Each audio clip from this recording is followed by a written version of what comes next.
Samara, in this 7-month time frame, we take care of absolutely everything. We'll interface with the city. We'll design the unit in your backyard. We'll be your consultant. We'll give you a whole bunch of ideas about how to situate it. And we'll take care of absolutely everything, right on to handing those keys over to you.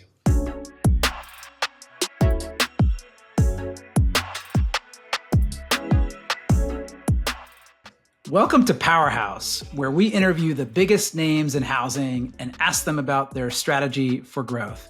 I'm Diego Sanchez, president of HousingWire. My guest today is Mike McNamara, CEO of Samara. Mike, it's so great to have you on the show. Yeah. Hi, Diego. And it's actually an honor to be here. So thank you for including us in your show. Yeah, I'm really excited about this conversation. Very interesting topic. So just let our audience know, what is Samara? Well, Samara is, we think about new ways of living, and we create housing products that support that vision of how people are going to live a little bit differently in the future. So we don't try to just have the most standard housing products of anybody else, but we actually try to have a product that's more innovative and a little bit more supporting who people are, how they live their lives, how they build on their financial wealth, how they build life with their families. We try to build the kind of products that people really need in the future. So we try to be a little bit creative about it. And what exactly are those products? It seems like you've started out focused on the ADU space. Yeah, we started with ADUs. ADUs, quick, it stands for accessory dwelling unit. And what it is it's, think about taking a small home, a small house, and putting it in your backyard. So a fully functional house, a bathroom, a kitchen, living arrangements, built like a real house. I mean, built to specs that are just as good and as high a quality as your front of the house. But maybe it's small. So we have 5 different, what we call our ADUs. We have 5 different ones. They go from 420 square feet all the way up to 950 square feet. But imagine taking a spot in your backyard and just putting anywhere from 420 to 950 square feet in your backyard. It goes anywhere from a studio to a 2-bedroom, 2-bath. And all of a sudden you have this accessory space that you can use in many different ways. And that's what we're trying to do is we're first saying this is a real huge trend, particularly in California. And we're eager to help people supply the products that they need in a really seamless way to help them realize how they could live their life differently if they had a little house in their backyard. So it might be more obvious to you and I, but why would somebody want to have a little house in their backyard? Yeah. So let's think about it. There's economic reasons. There's family reasons. There's just the way you live your life. You have your own hobbies and desires and interests, and you have a little tool now to go help you do all those things. So let's just unpack that a little bit. In California, in particular, the cost of your house might be really high, and you think about how many different. So let me talk. Well, before I get into too deep into economics, if you had a home in your backyard, you could use it many different ways. In California, the average homeowner is in his house for like 17 years. So just think about almost 2 decades. And by the way, that's at 17 years. And I think it's probably going to go longer because, everybody that locked in those 3.5% interest rates who are real happy with them are probably not going to change them. Yeah, and 10 years going up across the country. So California probably won't be. Oh, is that right? Yeah. Yeah. So I'll bet. So, but think about 2 decades. You're in a house for 2 decades. What happens with your life over the course of 2 decades and your inability to take that house and tweak it? It's just hard to change your house once that structure is loaded into the ground on top of that foundation and it's in the ground. It's hard to move it around. So imagine having this accessory dwelling unit in your backyard. Now, over the course of 2 decades, you might use it for your work from home office because all of a sudden there's a pandemic. You might use it for rental income. Maybe you first moved into your house. It's a tough expense on your paycheck, and you need to rent it for a few years. So you can have rental income. You can have that rental income. You can have it for 1 month. You can have it for 3 months a year. You can have it for 6 months a year. You can rent it this year, but not next year. You can rent it for the next 3 years. And maybe you don't, so it's almost like literally income on demand. So that's an interesting use case. Maybe you've now got yourself a promotion. You don't need that rental income. You now want to go back and use it as a work from home office, or maybe you need to put granny back there. Now all of a sudden your mother-in-law or father-in-law get up in age, when to go put them in a nursing home is anywhere from like $8,000 to $15,000 a month. Wouldn't it be better to have them in the backyard? Um, and then, they get to keep their dog and maybe have a babysitter and you have all these other benefits. So economically, it's beautiful, but also from a family standpoint, it's wonderful. So maybe granny or your mother-in-law, your father-in-law, they go back there for a few years. Maybe usually your kid comes home from college and all of a sudden he needs to get on the ground. You don't want him back in the third bedroom. Um, the amount of people that young adults living with their parents in this multi-generational world that we're in is higher than it's been in decades. But he doesn't want to be, or she doesn't want to be in your third bedroom either. So it would be great if they had a little spot outside to help them get them on their feet. So, over the course of 2 decades, you can use it in all these different ways. And the reality is over the course of two decades, you'd probably use it in all these different ways. Right. One of the very frequent use cases that we see is the parents are actually moving out of the front house, giving it to their kids and their family and their children, and they're moving into the back house because they don't need this big house anymore. Interesting. They don't want to sell it. Yep. It might have a lot of capital gains. It might have a low tax basis. It might have a low interest rate on the loan, and they're moving into the backyard. And it kind of, if you think about that too, it kind of cements their spot. It kind of gives them a spot to go live near their kids. The kids love it because trying to afford a new front house is hard. I love all these family and kind of multi-generational examples because it's how we're living our lives. And there's also the economic impact, right? Because we're probably undersupplied in this country in terms of homes by millions of units. People debate about how much it is, but I think it's pretty clear that the data shows that we are undersupplied. And so ADUs add supply. Yeah. I think there's 2 ways to think about it economically. First is think about all those use cases of using this home in your backyard. And now all of a sudden think about while you're using that, your ADU is real property.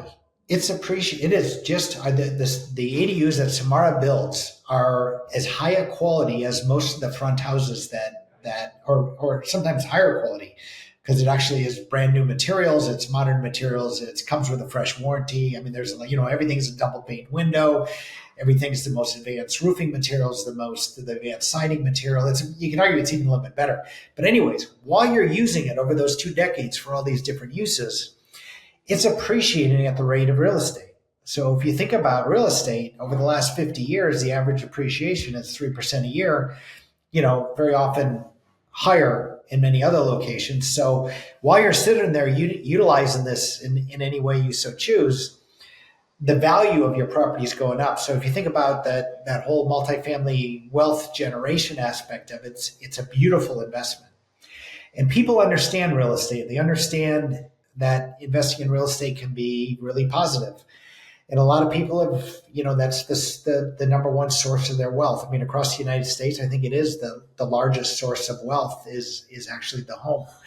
I think it trumps, stocks and bonds and, 401ks and any other investments they have. So people kind of understand it. They can use it. They can touch it.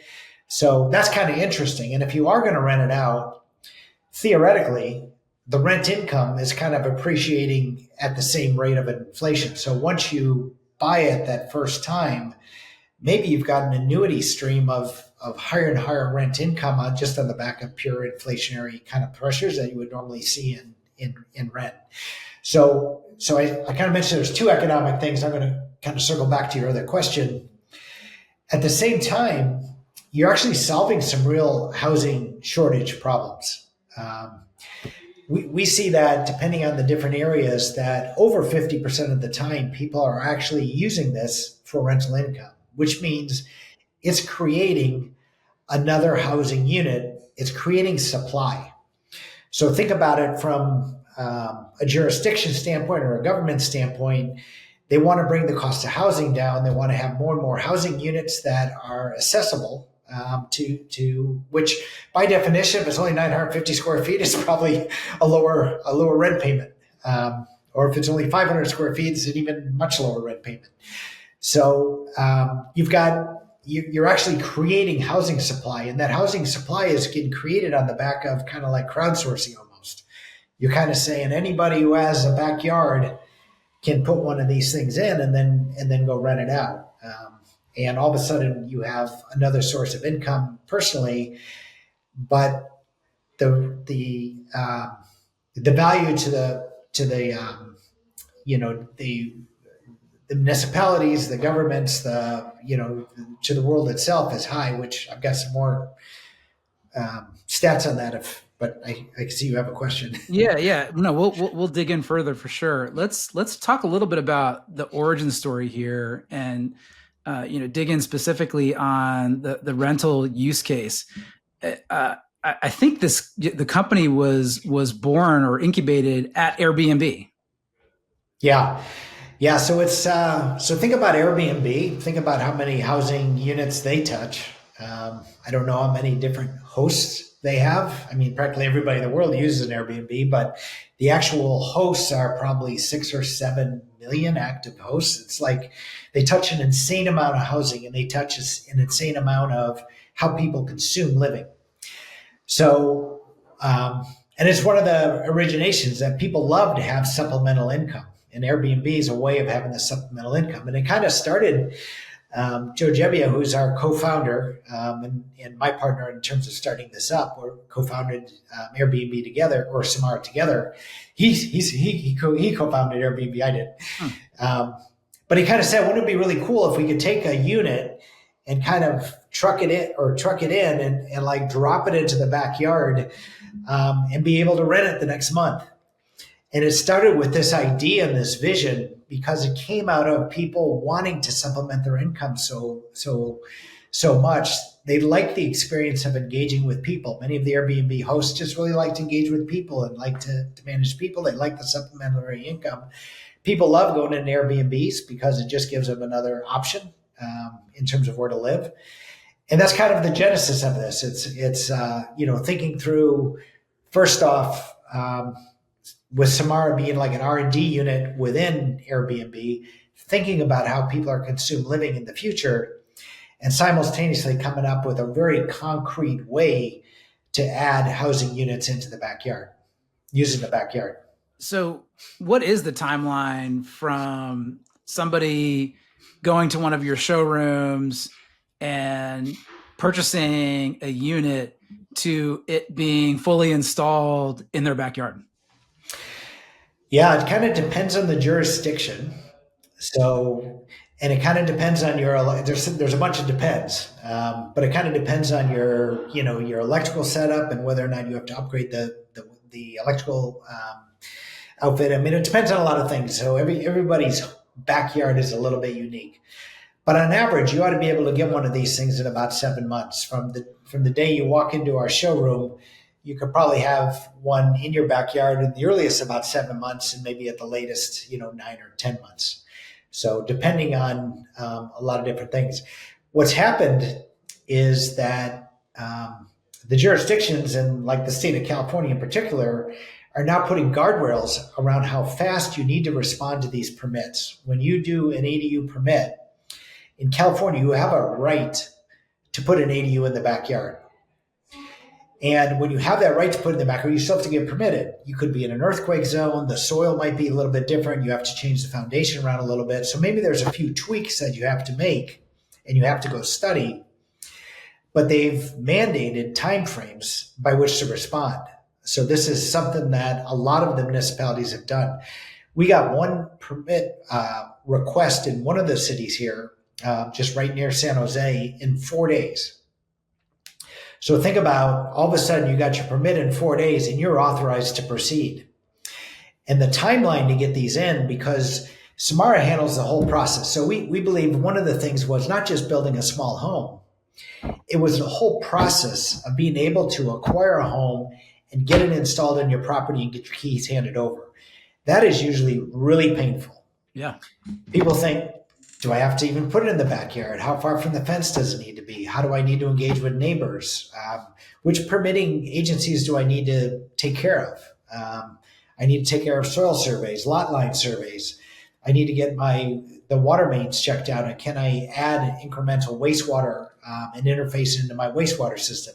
Can I add some more electrical load onto my pre-existing electrical box? I need to go get the architect to design it. I've got to get the land architecture done because I've got to route my wires, around the pool and to the left of the oak tree. And I have to do all those things. And then I have to go figure out how to get it built. And I have to go find a general contractor and I got to bid it out to 3 guys and I got to do all this work. And then, when it comes to general contracting, I know you've seen a lot of stats that, 75 to 80% of all jobs are late, over budget on average, over budget by like 30%. So all of a sudden you have to deal with that stress and people, it's a real technology to go manage all that. So at Samara in this 7-month time frame, we take care of absolutely everything. We'll interface with the city, we'll design the unit in your backyard, we'll be your consultant to say, hey, maybe you can put it over here or maybe over to the left or put you can put double doors or windows or you have some options with our unit. We'll give you a whole bunch of ideas about how to situate it. And we'll take care of absolutely everything right on to handing those keys over to you. So how do you have a price for that? Because, with all the dependencies and potentially pretty complicated consulting that you'll have to do on some projects versus maybe not as much on others, is there like a base price that is fixed and then installation costs that can vary depending on all the dependencies? How do you charge a price? Yeah. So we break it up. So we think about the top unit. So everything on top of the foundation, it's a unit that comes in on a truck and it gets craned in and it gets dropped in and gets connected in an hour. It's actually amazing to see. Yeah, I would love to see a time lapse video of that. That would be really cool. Yeah.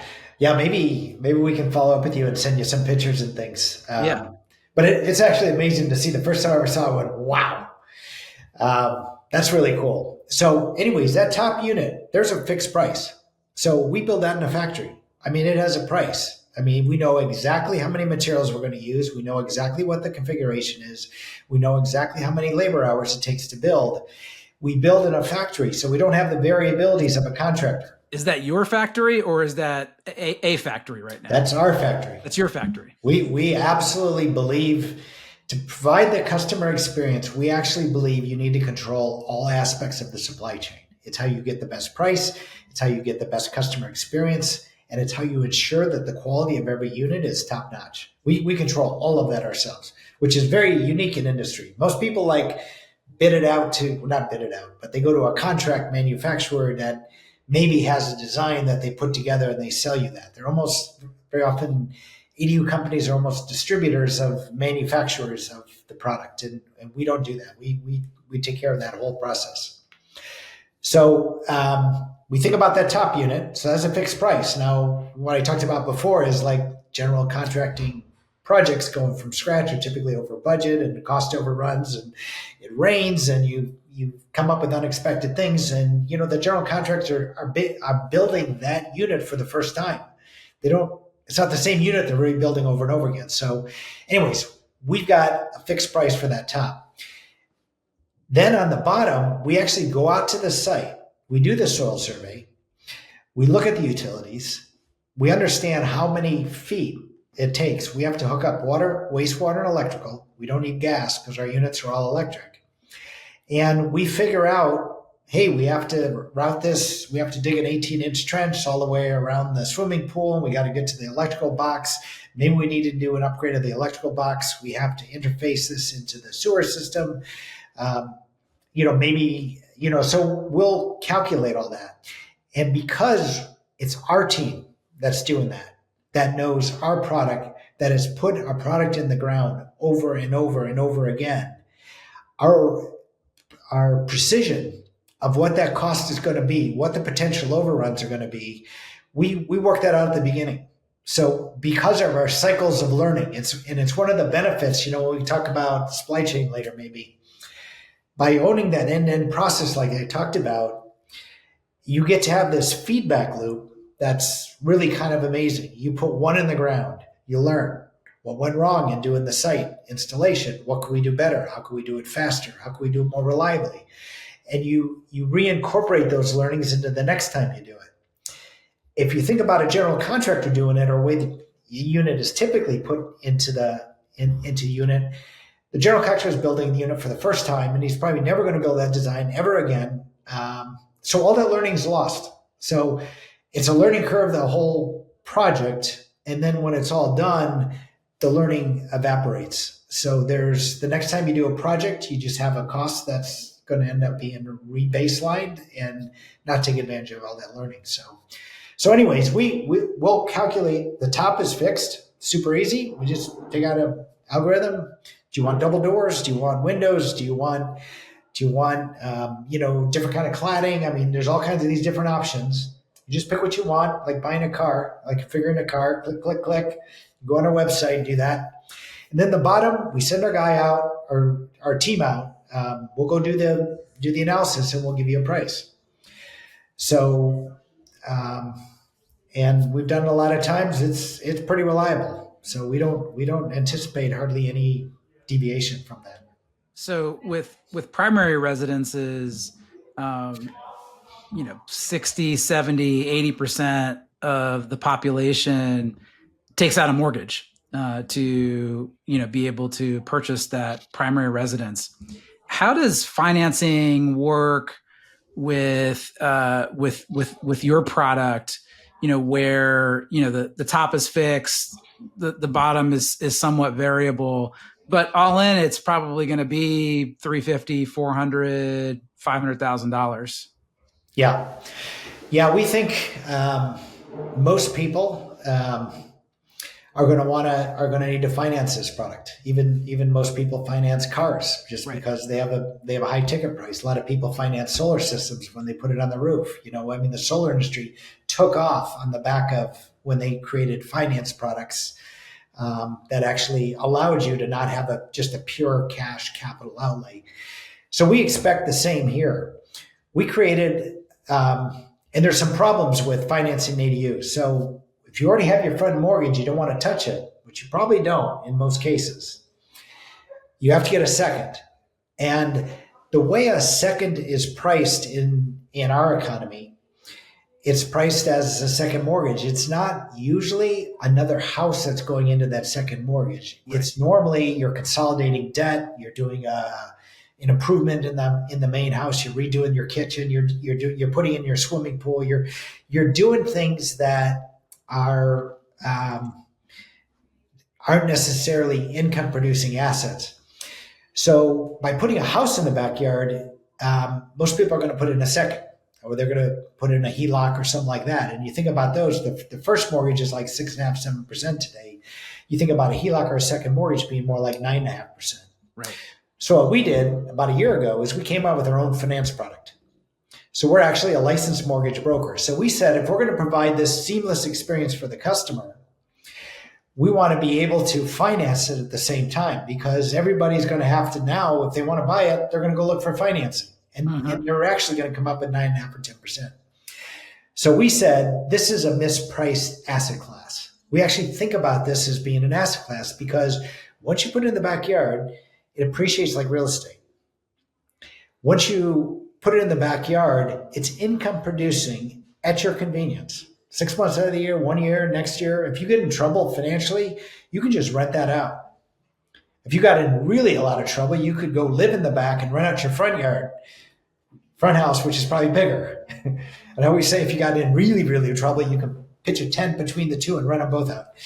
So it's actually an income producing asset. So it's mispriced. This is not a swimming pool. Right.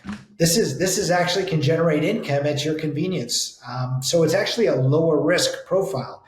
I would argue that the front house is actually worth more as a result of having income producing asset at your convenience in the backyard, because it's so easy to manage as real estate income.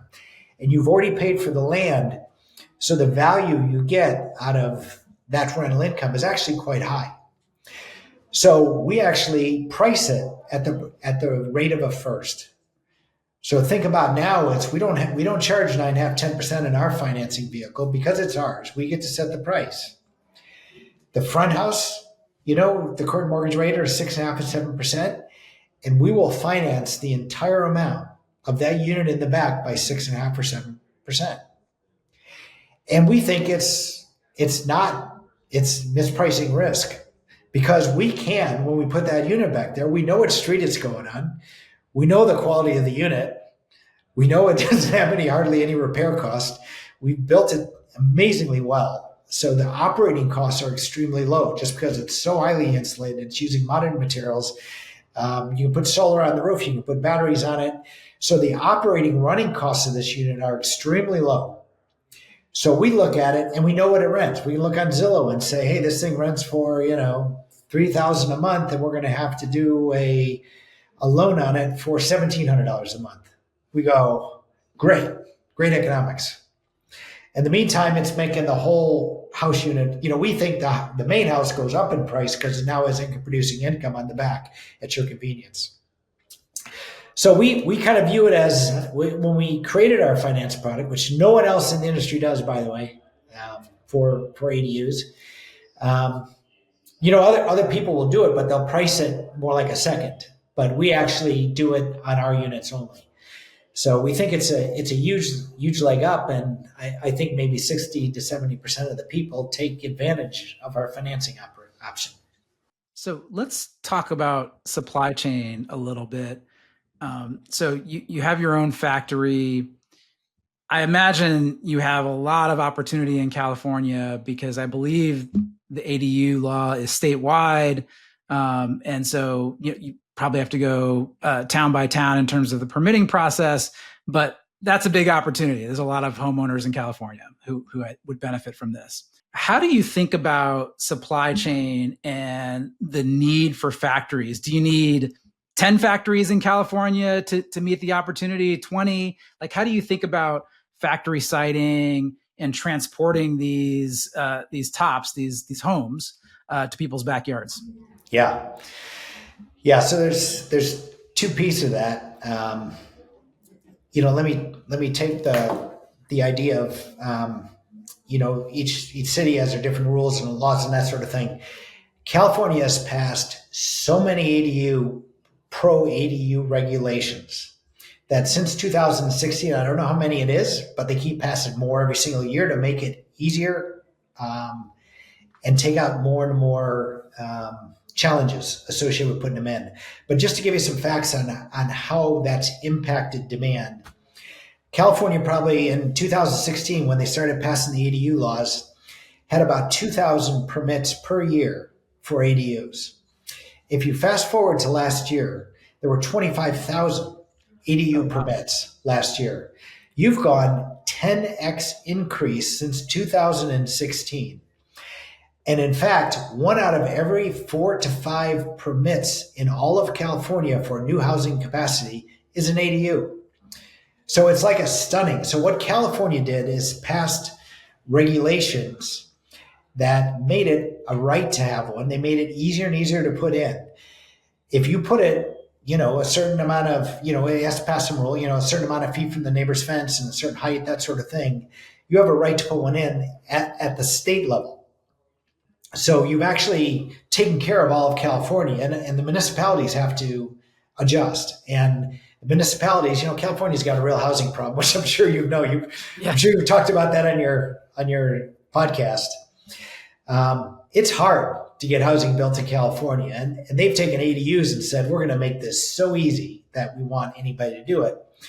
Now, when it comes to supply chain, it's just a question of how productive your productivity and just how many square feet you need to go build. So we look at it and say, we'll put up whatever capacity we need to meet demand. So we just think about a factory as just there's a certain capacity in a factory, and once it hits that capacity, we have to get another factory or expand the capacity we're in. So we've already We've only been in business since 2022. We started with a 150,000 square foot factory. We've now added another 200,000 square foot factory in the same campus. So we now have a campus of 350,000 square feet. We think that'll last us for 2 to 3 years. The rate thing, with what we can see in terms of what the opportunity is, but I think about it as just capacity is you can have whatever you need. So big opportunity in California. Are there other parts of the country where favorable legislation is being passed or is being proposed that you're eyeing as you think about the time in your company's history beyond the next 2 to 3 years? Yeah. The opportunity is first and foremost in California. It's where we've started the company. It's where, when you start a new company, you want to solve a real problem. Mm-hmm. Otherwise, why are you starting a company? So we think about, this is where the housing crisis is the most severe. It's where the difficulty of building new housing is the most critical. It's been overregulated for like decades, and it's resulted in very few new housing units coming online. So here's the opportunity to go solve. And simultaneously, from a homeowner standpoint, you've got really high rents as a result of constrained housing supply. Rents is really up. So if you did put a unit in your backyard and wanted to rent it out, you get amazing rental income. So it's kind of like bad that the housing costs so much and the housing supply is so limited. But it's great that if you did have housing supply and you wanted to take advantage of that situation, you as a homeowner can then go bring in some amazing income. So California starts with California. And from a company standpoint, from a Samara standpoint, before we go too fast, we have to make sure that we lock on our processes, our system, the right products. We have to identify and be able to deliver the competitive advantages to compete in the marketplace. And competitive advantage usually means that you're doing something new and different. It means you're adding value and you're being able to solve a real problem. So to me, you scale once you've created that and you've really articulated and nailed your competitive advantage. When we think about our competitive advantage, we think this is the perfect market to start in.